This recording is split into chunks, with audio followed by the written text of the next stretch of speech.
मारी तही खां असुल गाॾी गुसे असुल गाॾी गुसे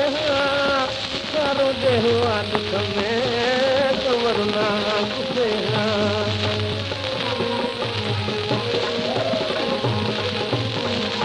ओ कंवर जे गुसण ते शहीद सद में हशरो झंग मिरू घर आदमी नो बनी बचर ओ लाहू जे लॾण जो त फ़क़ीरन फिकिरो ओ तुंहिंजे ई शहीदीअ जी पई शेर जीअं ख़बर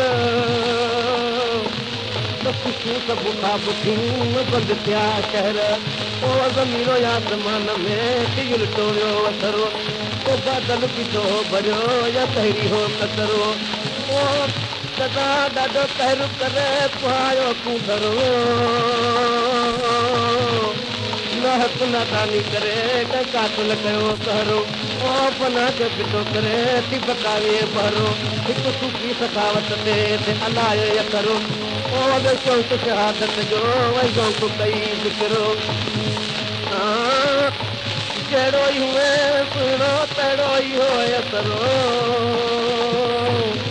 हिकु दर्द चंद्र खे ॾेई तो संभारी समरो ओ तकड़ मां तयारी करे तो पूरो कयो सफ़रो तो सभु कुझु ॼातो ॼाणो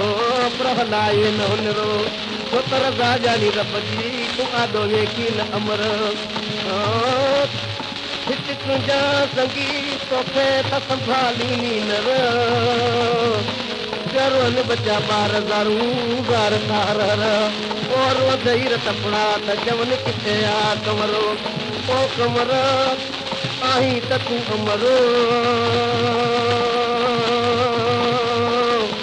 प्रयोग आहे चितो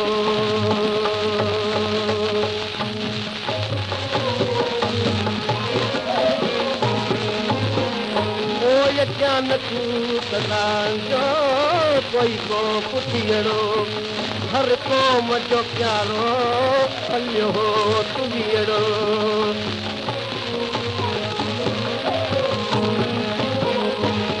जंहिंखां मौत थीअड़ो जंहिंखां मौत थीअड़ो सा गोली गुसे सा गोली गुसे सारो देवा दुख में यार कंवर ना गुसे